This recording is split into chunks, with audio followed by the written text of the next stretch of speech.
welcome to this week's masterclass. This is Nazar. I will be hosting this class, but I hope that you guys can participate as well, because I want to discuss best practices today. The reason that I wanted to have this be the topic of today is to how we wow our clients. I don't know if you guys have ever read the book Raving Fans. It's come out a long, long time ago. It was one of the books that was required to read, not necessarily like mandatory, but like a highly recommended book to read when I first got into real estate 20 years ago. And Raving Fans, if you guys read the book, it talks about how different companies that do the same thing, either provide a service or a product, how they differentiate themselves by truly creating an experience that allows them to stand out from the rest of their competition. And how fitting that is that we talk about that today. Because as we continue to move forward, this has always been the case. You guys can hear me, right? Okay, this has always been the case, but even more so, more important today than has ever been before, as we continue to move through this transition into more of a, hey, I'm not just a door opener, but I've got some value that I'm bringing to the table, and because of that, I want you to pay me. From a buyer standpoint, it's so much more critical that we create an opportunity to stand out from the rest of our competition, which are other agents in the area. So today we're going to be discussing how to show a home. And then if we have time, we'll go into how to list a house and go down that road. But I want to focus primarily on the buyer side of the transaction today. And I hope that you guys will indulge with me in going over this and making sure that you guys have an experience that wows clients. And again, I know that Matt Farnham has, that's just who I think of when I think of a client experience. And maybe we can dive into a little bit more of like what he does, maybe post or pre showings. But today I want to get a little bit more in depth of like actual showing of the house. And we have talked about this in the past, but I think it's critical that we really have, and I'm not saying that every single agent needs to do it exactly the same way, right? I get that. But if we have at least some level of commonality amongst us of how we present, then I think that people that naturally want to look and when they do see homes with us, that it's so different that they're like, oh my gosh, I don't want to see a home with any other person. Okay, so before we even show the house, right? Before we show the home, what are some things that you guys feel that we can do to prepare for the showing? What do you guys think? Nazar, I'll speak up real quick. I think that this conversation, can you hear me okay? I can. I think this conversation is changing a little bit right now because of the settlement with the changes with cost of purchase. So one thing that we're specifically focused on right now is the true cost to purchase a home. Because I think before, up until this point in our careers, all of you guys, when we're going to show homes, it's pretty much the same for every home. For the most part, it's going to be the asking price plus the closing cost worksheet from the lender and so forth. But moving forward, there's a major factor that's being added to the conversation. And we might go show somebody 3 or 4 homes today. One of them might be paying our full fee. One of them might not be paying anything. So I think giving them clarity before we go out to open those 3 or 4 doors for them, where they don't fall in love with the home before they find out that this home costs them an extra $10,000 out of pocket cash to close than the other home. So we're revamping our before we hit the gas pedal, conversation with them for each outing, because I think that's going to be the most important thing to give them comfort and certainty. For sure. What else? What else can we do aside from like having that conversation in advance?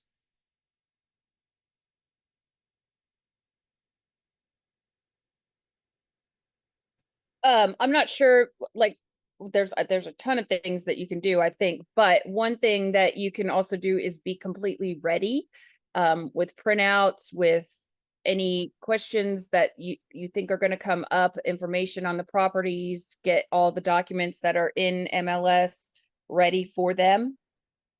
Have some water in your car. Yeah, we'll talk about like the small little things, but I'm talking like pre-showing, right? Like obviously some of you guys that work internet leads, and internet leads are different. Internet leads, you're trying to get face-to-face with them. That's different than when we are working with a client that either knows us or is a referral, right? It's gonna be a little bit different of an experience. And so, but some of the things that we can do in advance that allow us to be able to better prepare ourselves for the showing is to know about what? I think knowing a little bit about the community, the amenities, all those types of things. That's But they right. oftentimes are already looking in an area they're super familiar with. But so I think a step further than that is if you feel like it's really kind of checking their boxes, have at least some rough comps available. I'm not saying do a full CMA, but they're going to want to know pretty quickly, like, do you think this home's priced fairly? Is it not? So at least have rough comps. And the other thing, back to the true cost of purchase, is make sure you're paying attention to HOA taxes, like SID-lit assessments or whatever you have in your market, because they might be pre-approved for 450,000, but because of the HOA and taxes and LID assessment on that home, it's actually a 420 home that is their maximum to have the same payment they're approved for. So having at least those basics dialed in will make you look so much more professional and give them the information they really need.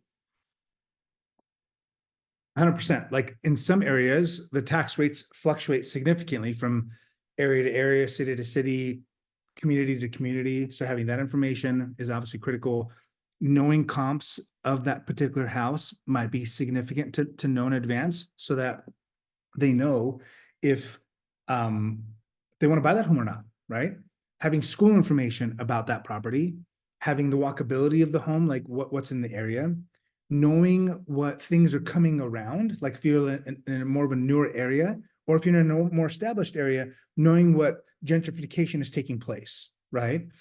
And then areas where they might not know what's around the corner. So people buy a home because of the home where it's located, because of the lifestyle that the home and the community offers them.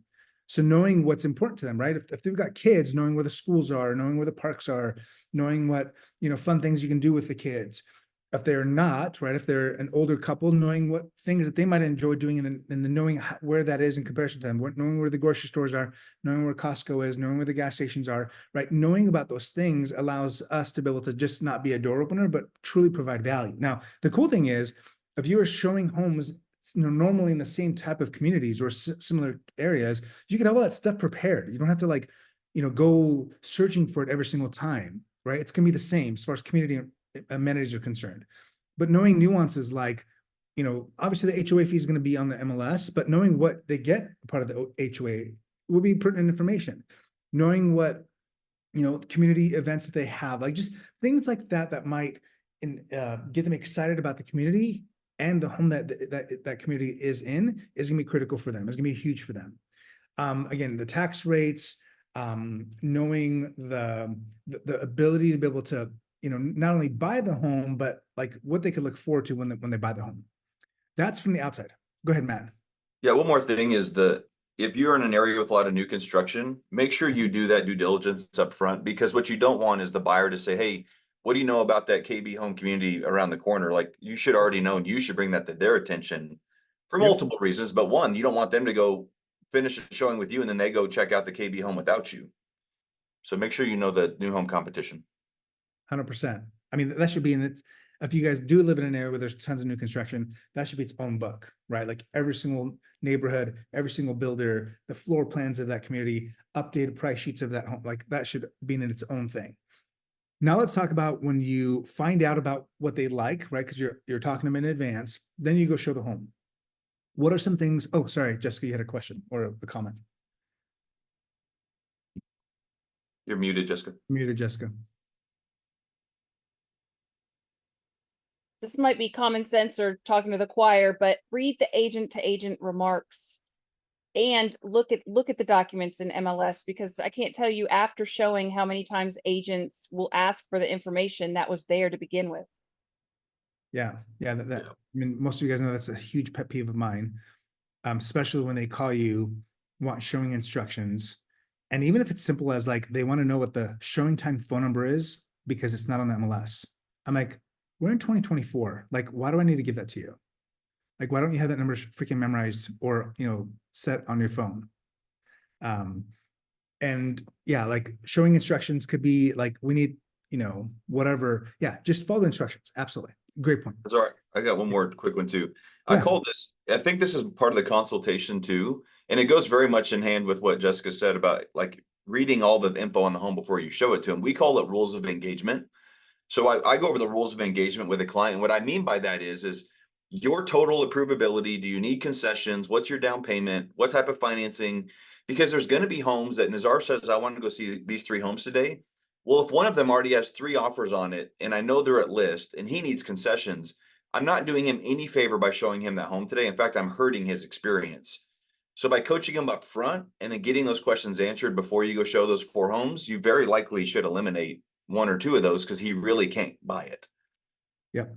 And if you guys do work with buyers that have feng shui, or the home needs to be oriented in a certain way, a client that we were just working with that Shauna referred us to, I don't think she's here on the call right now, to him, more than anything, was super important was that he didn't have any neighbors looking down on his yard. Like, privacy was critical to him because him and his wife liked to be naked in their hot tub in their backyard, and they didn't want, they wanted privacy.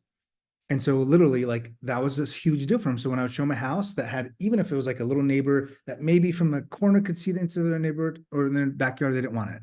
And so that's important to know, because then I don't have to waste time showing them properties that's not going to fit, right? And so now let's go to the actual house. Okay. Now, who here previews homes before they actually show the house? None of you guys do it? Depends on the price point, but not usually. Okay. Get in 20 minutes earlier. Yeah. Let me tell you why you might consider previewing homes. Now, again, if you were working in an area where you show homes primarily in that one city or whatever, then you should already be previewing properties. So when you get to the point where you've already been in every single floor plan, then it's not as important. But if you are showing properties in a neighborhood or in an area where you're not familiar, or they're super custom homes, and you walk inside that home and you open a door and you don't know what's behind that door, you look like an idiot. And on the flip side of that, if you walk in that home and you already know what's on the other side of that door, then to the buyer, it's not a big deal, right? Because they just assume that you should know. But when you open that door and you're like, oh, I'm behind here, and you assume that's a closet and it's a bathroom, or you think it's a bathroom, it's a closet, like, you just look silly, look unprepared. So by previewing that property in advance, allows you to be able to see the home, know what the floor plan, what the layout is, know what amenities that home has, what type of flooring it is. Is it, by knocking on it, is it wood? Is it vinyl? Is it, like, what type of flooring is it? How, what the condition of the carpet is? Are the walls nasty, or are they, what they look like in picture? What's the countertop made out of? How high are the ceilings? Like, there's so many different things you can do. And even like those guys that are super nerdy that have the little device on their either the phone or another separate device where you like measure things, like that's something that should be super handy that all agents have, right? Because they're like, well, how big is this room? You can be like, or you can like take your little wobble footsteps, or you can get the little device out and be like, boop, it's 10.7 inches, 10 feet, 7 inches, or be like, how high is the ceiling? Bloop, it's 12 feet. Like, just something similar, small like that by having access to it allows you to be able to just elevate yourself just a little bit. Okay, Jess. Backing up one step from that is I used to do like dry runs of like driving. And especially in our area, we've got a lot of condos in different buildings. And when you go in and you don't know where you're parking or where you're going, that makes you look like an idiot. And so that will give you a lot more confidence, I think, as well. And if you're on a team, or if you've got friends in the business, grab each other, and once a week, just set preview days. Like, go out and preview for a day. You don't have any appointments. Yeah. Again, you guys, like, you might say, well, this price point, I don't care. But at the end of the day, you want to be able to show value, and you want to wow the customer. This is what the whole point of this conversation is about. So if you go, even if it's like, let's say you have your appointment set up for like, 2 to 4 or whatever, if you go in the morning and go preview those exact homes that you're going to show them, that's going to knock out that bird where, you'll be able to say, okay, well, I already know the route I'm going, because when I showed property back in the day, we had Thomas guides, and you literally look so stupid when you like made a left-hand turn and you had to do a sheepish, turnaround and a U-turn because you went the wrong way. Now that's easy, right? We could avoid that for the most part.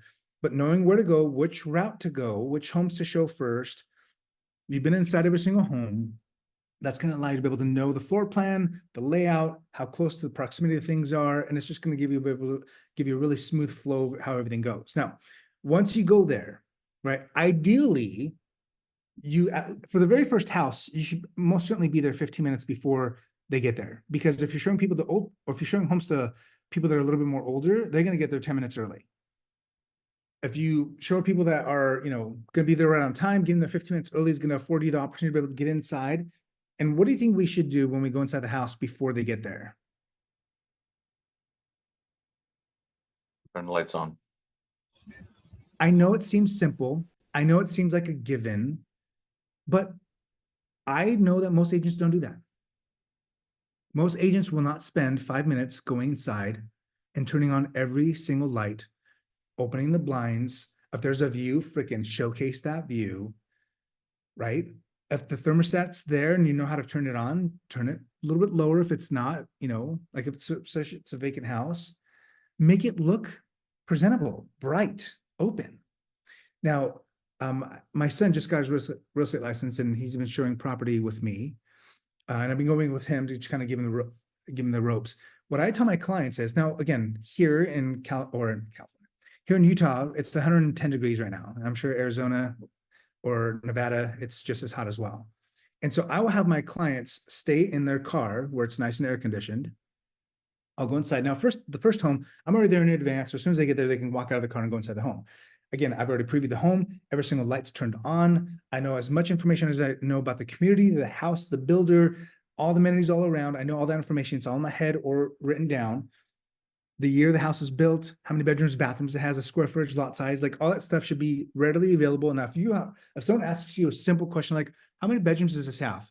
And then you have to be like, and then you're reading the MLS sheet, or you're like, the square footage, what house, when was the house built? Again, you guys, like, yes, you can do that. You can get that sheet and it's there, and you can be able to give them that response. But it doesn't take much to like know that home was built in 2001. Or the house is 2 years old, or the house is 50 years old, or whatever, right? Like it just takes a little bit of preparation to be able to get that down.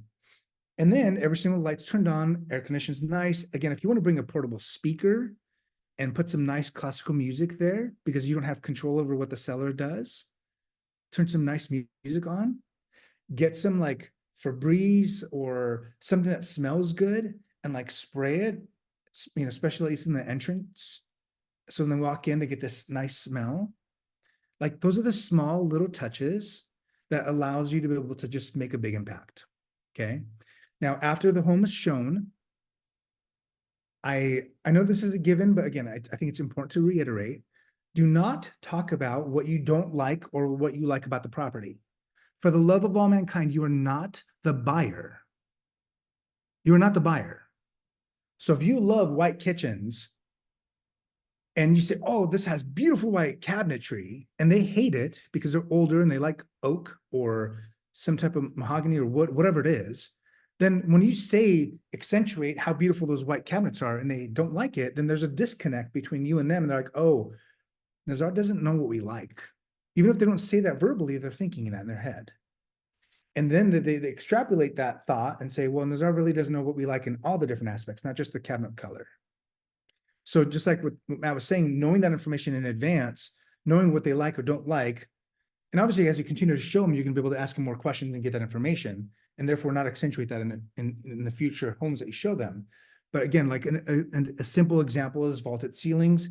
If they don't like vaulted ceilings because they're afraid of the air conditioning costs or the electricity utility cost to heat and or air condition that space, and you walk inside of a home and you show them this beautiful vaulted ceilings, you're like, look at these amazing vaulted ceilings. And they're like, yeah, that's not, it's expensive. So when you walk into a home, especially if it's the first couple of houses that you show them, you're going to ask them, what do you think of this? How do you like this? How do you like that? Without interjecting your own opinion. And then once you find out that they love wood floors, or they hate carpet, or they love carpet, whatever it is, whatever their preferences are. And of course, make sure you ask both. If there's two people buying the house, ask both spouses the same question, because they could vary in answer their responses. Write that down. Know exactly what their preferences are. So moving forward, if you know for a fact that is a deal breaker that they, they want vaulted ceilings or don't want vaulted ceilings, or if the kitchen can't be closed off or whatever it is, know that. And so the next time you go preview a home, and if it has that, you can say, hey, listen, I know you guys like that property online, but I want to let you know this particular house had this specific feature that you've told me in the past that you hate or don't want. Would you still like to go see that home? Right? Again, it just allows you to be able to like get more in tune and more in sync with who they are. After the home is shown, every single time you walk out, again, it's your responsibility to go back and lock or turn off all the lights, lock all the doors, make sure that the front doors is actually locked. Make sure you don't get that key and put it in your purse. I usually like to leave the key in the lock or in the lock so that you don't take it to the next house. Who's ever done that before? Raise your hand. Who's taken the key and taken it to the next house with you? If you've never done that, that means you haven't shown enough homes, for the love, man. Jessica has, thank you, Jessica. I'm not the only schmuck that's done that. So you leave it in the key on the actual door, so it's there, you know where it is. And then after that's done, you lock up everything else, put in the super lock box, and then you drive to the next house. Now, I typically like to have them drive in my car because then I have the opportunity to be able to talk to them about that home and the next house I'm going to show them on the drive, right? If you're like, oh, I don't want to deal with insurance or whatever it is, then that's fine. Have them follow you. But again, it's always better to be able to meet at a certain centralized location in an area that's well lit, so that if they are a creeper and you get the EBGBY, vibes from it, then don't put them in your car. Most certainly don't show them homes, right? Because sometimes people are weird like that. So don't ever meet them, most certainly at a house that is vacant, right? Especially, the ladies that are out there, like it's just 101. Carry mace with you. Make sure everyone knows where you're at, where you're going, what homes you're showing, the times in which you're going. Don't ever walk inside the house first. You always let the person walk in front of you. You've already seen the property, so you make them walk in front of you. When you're going up the stairs, this is more of like safety stuff. When you're going up the stairs, you don't ever go first. Do you guys hear me? You don't ever go first, ever. You always let the person, and I don't care if it's a husband and wife, because they could be accomplices with one another, right? There's been multiple agents that have been killed in homes by showing them. Don't be that victim. So be smart. Allow the husband and wife or whoever it is to go up the stairs first. And the reason is because if you start going up the stairs, then they've got you trapped, right? If they walk up first and you go behind them, and if they start getting weird, you can quickly go down the stairs. Anyway, that was a small little tangent. Get back in your car, either they're with you or they're following you, you go to the next house. When you get to the next home, if it's in your car, you leave the car running, you tell them to wait there. You say, please stay here. I'm going to prepare the house. It'll take me 5 minutes. They will respect that because they'll start getting used to doing that. You go inside that home, you do the same thing. You turn on every single light. Now, if you haven't previewed the home, this is your opportunity to be able to, knock two birds with one stone. So you know every single door, what it opens and what it closes, or what's inside the door or on the other side of the door. All the lights are on, the AC is working. Put your, music box in there, turn the music on. I can't believe I just said music box, but you know what I meant. Spray your little cologne or perfume or, freshener inside the house. And then you go back outside in really hot temperatures like where we are, or if it's in a cold environment, I just leave my car running. So that when we come back in, we're not going into a hot blazing car or going to a freezing car. It's already, my climatized vehicle is ready for them, make them feel comfortable. You go inside the house, you show them the property. One thing I failed to mention, which I think is important to do, is as soon as you're finished seeing the home together, you talk about and answer any questions that they have. You're going to make them rank that home between 0 and 10. 10 is they cannot live without the house. 1 is, or 0 is that they never ever want to see a home, that home or a home like it ever again. And you rank it. If it's anything above a 7, say, awesome. I'm glad you really like this home. Would you like to make an offer on this house? You do that with every single home you show them. It is not pushy. It's going to do a couple of different things. If they do like the house enough where they want to make an offer, then it opens that dialogue to start preparing to write an offer for that home. If they don't like it, if they say this home is actually a 7 or 7.5, like, great, would you like to make an offer? And if there's any hesitancy in their voice, or if they say, or no, then you do what? You find out, like, why? Why don't you want to make an offer on this home? We're like, well, this is the first house you showed us. Well, great. how many homes do you feel like you need to see before you find the home that you want to make an offer on, that you feel comfortable making an offer on? I don't know, 5. Cool. Well, we're going to see 5 homes today, right?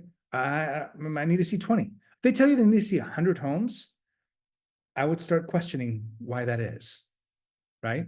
And so again, these small little questions, they're nuances, but they're small little questions that allow you as an agent to better prepare to show the home and better prepare for you to be able to say, yeah, let's go and write an offer. I've had agents on my team that have worked with me that have shown 40, 50, 60, 70 homes to one client, not one day, but like in the course of several weeks, and they will never ask for the business. They will never ask for the business. They'll never say, do you want to buy this home? Because there's no perfect home, is there? There's no perfect home. Even if someone could design their home every square inch perfectly, the way they think they envision it, the second they moved into that home, they would find things that they would have wished they could have changed. You can speak to any custom home builder or someone that's designed a custom home, they'll say the same thing to you.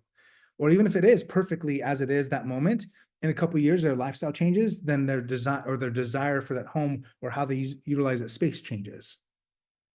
Okay, so asking for the business, meaning, would you like to make an offer, is going to allow you to either, they're going to say, yes, let's make an offer on this house, or they're going to say, no, and here are the reasons why. And that's going to give you some really good information moving forward. Okay, anything you guys feel like we've missed in that aspect of it? Or some of you experienced agents, what else would you add to what I've already said before we continue?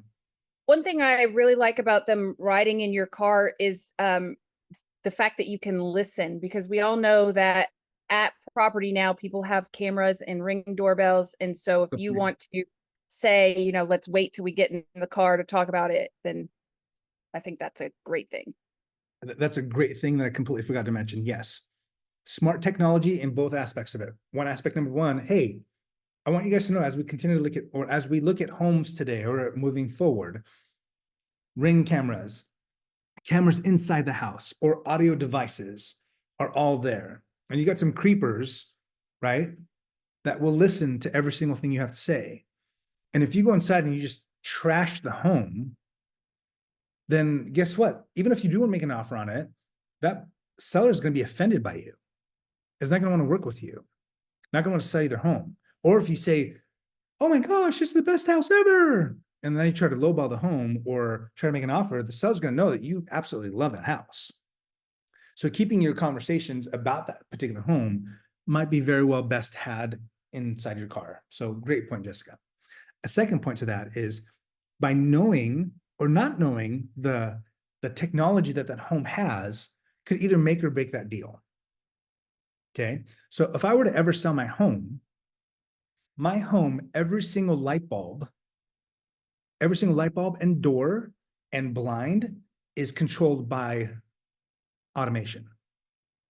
Like, I could literally be in Africa or anywhere in the world, I can get on my phone and turn on my secondary bathroom light on. Right? Like, that technology is extremely expensive, and homes either have it completely automated like my house is, or have one Ring camera and everything in between. And so knowing some of that technology, even if it's a smart thermostat where you can control the temperature of the home from an app, is something good to know. Because when you go to new construction, sometimes they'll like accentuate even the smallest, the simplest of things. And the buyer's like, oh, that's awesome. But if you're showing it in a secondary market, agents don't know because they don't care or they don't look at it. And because of that, like, it goes unnoticed and the value's not there. Right? Just like when you buy a brand new car where the salesperson's like, oh, this has this feature and this feature and this feature and this feature, and they give you the big old fat list, and all those things sell that car. When you buy in the secondary market, you might buy a vehicle, you have no idea what it does or what features came with that vehicle, right? And so it's super important for us to be able to also know the technology so that we can present it to them saying, hey, this home has a smart thermostat. And what that means is, if they don't know, explain it. This home has a smart door, like doorknob or whatever. This home has a smart this or that or whatever it is. Again, the more technology that the home has and the more you know it, then you can explain it, articulate it, will drive value and make them excited about that property. How do you think we can find that out? what are some ways that we can educate ourselves in knowing what smart technology that home has or how that technology works?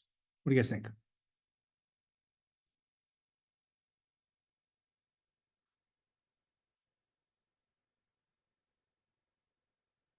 What can we do?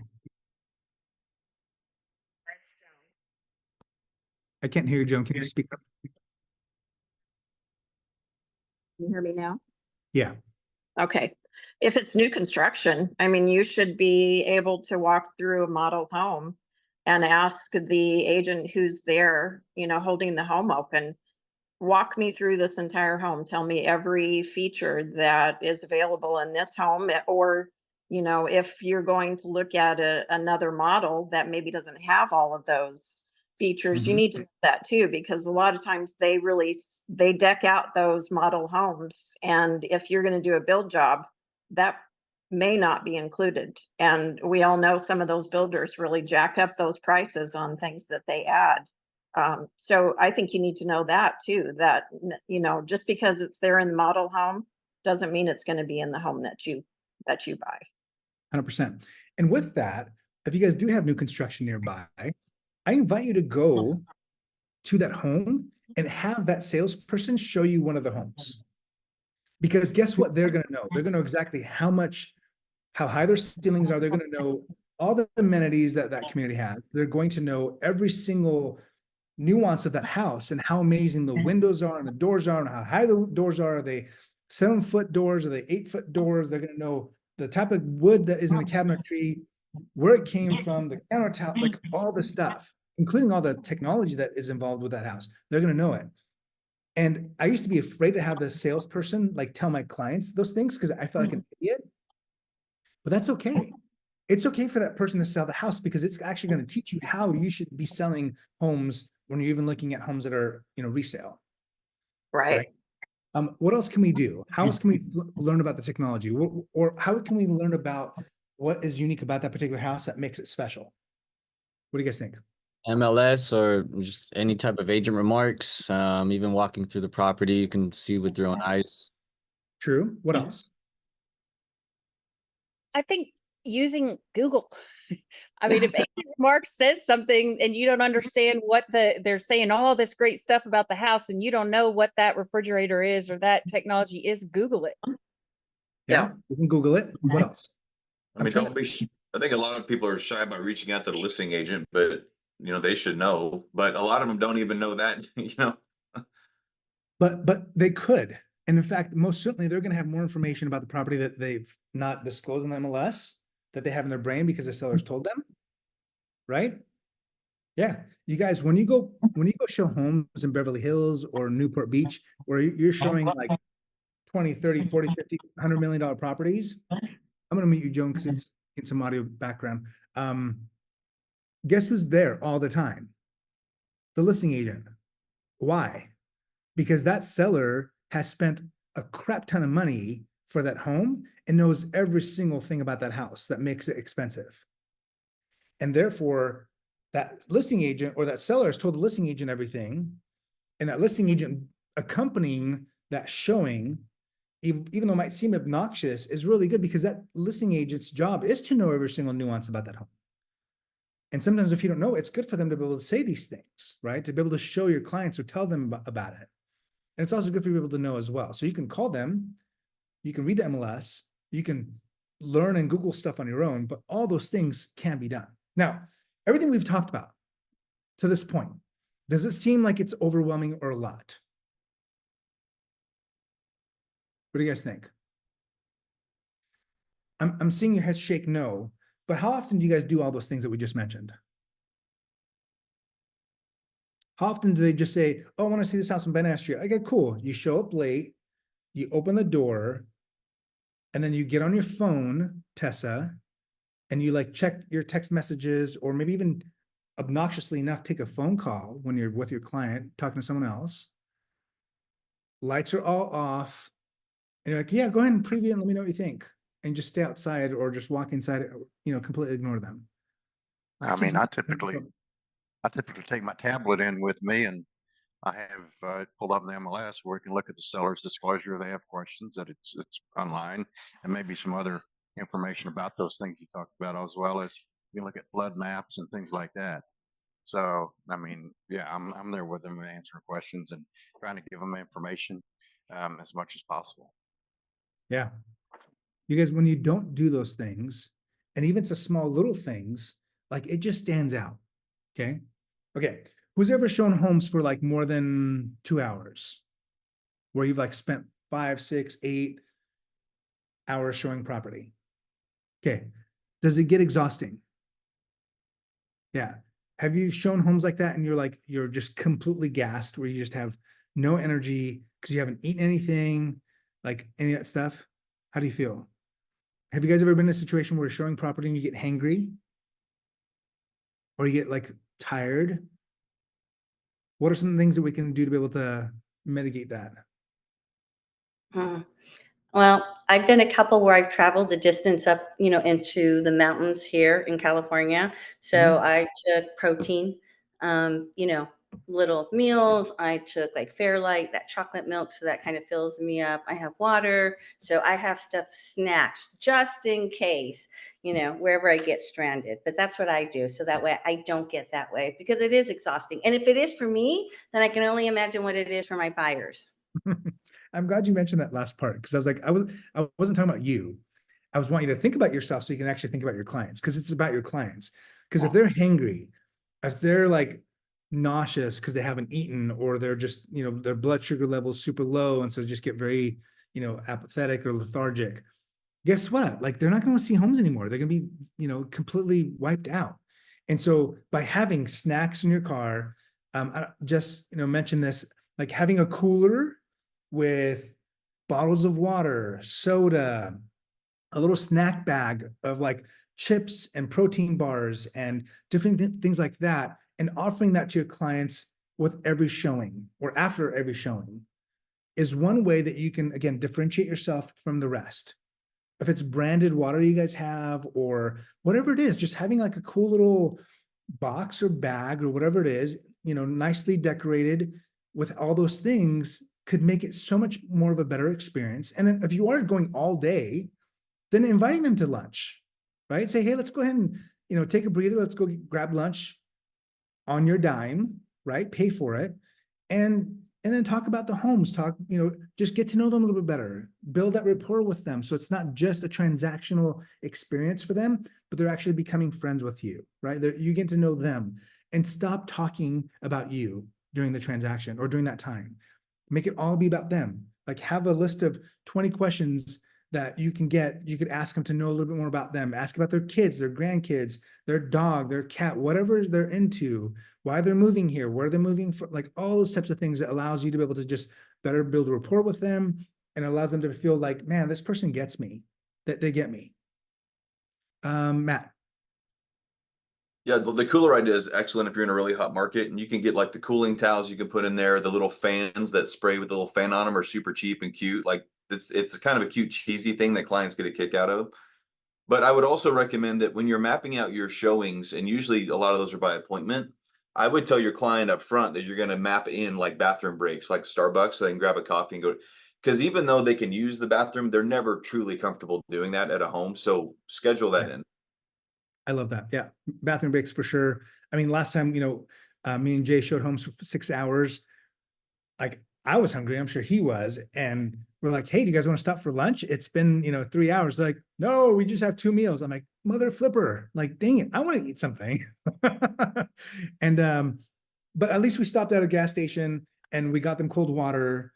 I don't think we actually ate anything, right? I don't think we did anything, but still, like, it's important to be able to do that. And please, like, spend the $5 splurge and get them, like, don't make them pay for their drink or their water or whatever it is. Like, just like when you do that, there's this level of law of reciprocity that kicks in, that they're like wanted to have some level of loyalty or faith, being just a little bit more committed to you.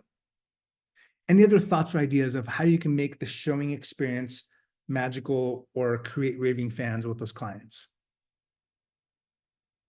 What do you guys think? If it's somebody that I haven't met before, I will usually ask them like, hey, can I get you a Starbucks, on my In way to the advance? appointment in advance? Yeah. Yeah. And then, or if I'm like running behind. I'm never late, but if I'm running behind Nazar, I will just give him a card that has a Starbucks gift card, in it and give that to him. So Yeah, I think that's a good. on that note, Tessa, like I think if you're, especially for our women that have not met a buyer before, as Nazar said, you got to be very careful. So I'd highly recommend just meeting at Starbucks anyways to start your day and just say, hey, why don't we get caffeined up and get charged up? I'll buy a coffee, but you can meet them face to face, maybe even see their ID, feel comfortable. I think you should always start there anyways if it's a woman meeting somebody for the first time. And you can do that. You can totally blame it on your broker, right? You can say, hey, can I see your ID? Like if you're gonna go freaking drive a $30,000 car, they make you give them an ID, right? If you're gonna show them a $500,000 house or whatever, say, hey, do you mind giving me your ID? Like I need it from my broker, and they take it out and take a picture of it and say, I need to email that to them. It's just our safety procedures that we have at our company. Super simple. You can send that to whomever you want to. Again, just another level of protection. I love that idea. What else? I think Nazar- too. Oh, go ahead. Go ahead, Joan. Oh, I was going to say there's a great app called Forewarn. I don't know if you're all familiar with that. I use that a lot. If I'm going out to show a property to someone that I've not seen before or met before, and that I actually had an incident where I had someone who wanted to see properties, and I checked them out, and they had a bunch of sexual predator claims against them. So I think that's a great safety thing for everyone to use, really. Yeah. Again, in that situation, like you can either discriminate and decide not to show them property, or most certainly have, 2 or 3 people go with you, right? To be able to at least have that level of protection. What else? What'd you say, Chris? CCW. I don't know what that is. Oh, a right to carry, bear arms. It's a gun, Nazar, a gun. I'm like, you young people, I don't know what that acronym is. You're gonna have to explain. Yes, you can carry a gun if you want to, if you live in the state. Don't do that in California, because they'll kill you. That's why Nazar moved to Utah. You can just keep a shotgun in your truck. Right. Yes, you had another comment. Yeah, I think also, anything that you're talking with them on the phone, if you can get on Zoom and just say, hey, let's just take 10 minutes and I can give you a bird's eye view, because you can see so much more in facial expressions than over the phone. And you can get a sense of, comfortability there as well before you even meet them in person. Yep. I think that, Nazar, I think a lot of times agents, like you guys were out for 6 hours. I know you know what you're doing, so I'm not knocking you, but I think if you're showing homes for 6 hours, we didn't do our job to get clear enough on what they want. So like we try and help our agents understand that, like, hey, I should be so clear on what you're looking for that we really shouldn't have to go look at more than 5 or 6 homes at a time, because otherwise I just don't understand well enough what you want. So that's through more conversations, more questions. Yeah, sometimes you got to see a few homes to figure it out, but once you see 6 or 7 homes, it's not even productive after that. Like they're tired, you're tired, everybody's tired. So you're right. I mean, the reason that we were out 6 hours showing homes that day is because these were time crunch, I need to buy a home today type of buyers. And they're out of the area that were just coming here, and they needed to buy a home. And then we also didn't know, just like you're saying, Matt, we didn't know what was super, super important to them. But after like 3, 4 showings, we had a really good idea of what was really critical and what was not as much important to them, right? Yeah. A couple of other just small little things. One, after the showings are complete, the 2, 3, 4, however many homes you're going to show them, do a recap. Because people do forget, they jumble up the houses all inside of them. If you've got an iPad like John, if you want to scroll through the photos of that home again, be like, hey, do you remember this house had these features? Again, if they may have ranked that home on 8, but now you've shown them 4 other houses, they might readjust their ranking. That's the time to do that. And that's also the second time to be able to say, hey, do you want to make an offer on the first house? What about the second one? What about the third? What about the fourth, fifth, sixth? Right? Which homes do you want to make an offer on? You get more information and clarity on what's their time frame, timeline, when they want to buy, what things need to happen. This is the time to be able to get a little bit more clarity on where their down payment's coming from. Just like if you haven't already done that in a pre-listing or pre-buyer consultation, like take the opportunity to do that, especially if it's your first time that you've met with them in a from an online lead that you received. Okay. Any other things you guys think are critical or that have worked really well for you to create a wow experience for them? I think one thing that separates people is people just don't say what they do. They don't do what they say they're going to do. That's just the standard out there. So Mhm. I always end every buyer showing appointment with something I promise them I'm going to do, whether it's find out something about a question about a home, something about the area, but have something that they need that you promise to do and do it. And that will separate you substantially from other experiences they've had. Also, a little thing that's just huge is get the kids' names, write it down on your notepad or iPad or whatever, and never forget their kids' names again. Like that absolutely goes a long ways with parents. And I always write down like little nuggets about the kids, like, okay, Johnny plays soccer, he's in karate and loves chocolate or something like that. Just know they're kids. I think that's more important than knowing them sometimes. I love that, especially if you like don't ignore their kids, right? And you acknowledge them. Yeah. Um, And instead the of last thing I ignoring would say, them. Nazar, is like land the plane at the end of every appointment. I think a lot of people are done showing. You're like, oh, good, the day's over. It's a long day. But like always, like, so what happens next would be the script. So what happens next? And then you tell them what happens next. I'm going to run comps on those two homes because those clearly were your favorite. And then we'll get together at 8 o'clock tonight on Zoom to discuss, next steps. Just always land the plane and tell them what's next. Along the same line is set the next appointment, right? Aside from what you're going to commit to doing, you're going to set the next appointment, whatever that is, right? So when's your next day off? When do you want to see homes again, right? If they're not committing to making an offer that day, finding out what that is, find out what the next steps are for them or for you, and then set the next appointment. All right, well, let's meet together in 2 days. Have it be clear, written down in your calendar, in their calendar, so that you know what the next steps are. That would be the same thing for a listing appointment. If you didn't get them to sign the listing at that moment of time, you want to get them to sign up for the next appointment that you have with them. Okay. Any other questions, thoughts? I know that we're almost out of time, that you guys feel like you've done that. Even if you just did it once, you're like, wow, that was a really good idea. Or if it's an idea that you've heard before, you've never implemented, but you think would be really cool for us to be able to talk about right now.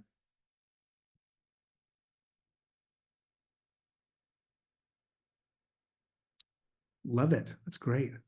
So many good ideas. I hope that this hasn't been overwhelming. And I hope that even if you guys have done certain amounts of these things, but not all of them, like I want you to just think about how you can differentiate yourself, how you can just, even if it's like, you might not incorporate every single thing we talked about today, but maybe do a couple of things, right? Maybe get that tape measure, little beam gun thing, or get the little Febreze spray thing.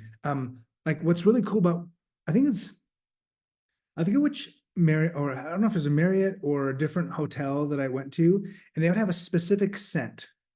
And so anytime you walked into the foyer, you might not even realize what's happening, but there was always a scent that made it feel like a fresh, welcoming place. And it's just the small little things that people do, even when having all the lights on or the blinds open, it just makes it such a big difference. I'm going to tell this story. I should have done this maybe when we first started, but I think it's a good way to finish today. I remember like maybe 15 years ago, I was at a seminar with Tom Ferry. I think it was in Las Vegas, actually. It was like an elite retreat. And I remember him telling me this experience that he had where he was looking at buying a property in Palm Springs. Some of you guys may have been there. I don't know, Joan, if you were around back then or not, but I think most of you guys are too new to remember this. If you may have been there, but he talked about this experience where he met with an agent to go show him property at, in Palm Springs. And the lady, again, told him to wait in the car. She went inside. Obviously this home, they're buying something nice, right? So she turned all the lights on. This place had an accordion glass wall door. So she opened all that up so like the outside could, come in. All the lights were on, the music was playing. And then she invited her or his two small kids who are now adults, right, into the home. And they went, and then she invited them to go in the backyard and play. And then she invited them in, or she invited Matt and Kathy to, or Tom and Kathy to come inside. And then they went to the edge of where the living room went into the backyard where the accordion door was open. The pool was there with an infinity edge and their kids were playing there. And then she proceeded to tell a story of how they would enjoy that space. And I remember Tom telling me this experience, how it was this emotional like experience that he had. He's like, this feels like home. My kids are playing in the background. You know, like I'm here with my wife. We had this beautiful view. I think the sun was setting. It was like the perfect moment. And he said that that home sold, or that experience sold that home for him. And so you guys make it an experience. Make your showing, even if it's just one house, like create the opportunity to just elevate, tell a story, right? When they're walking in, be like, hey, tell me about how you'd use this space. Tell me about how your kids would, you know, who would like this bedroom, or which one of your kids would you put in this bedroom here, right? When you get them to envision themselves in that home, it's done, right? You've sold that house.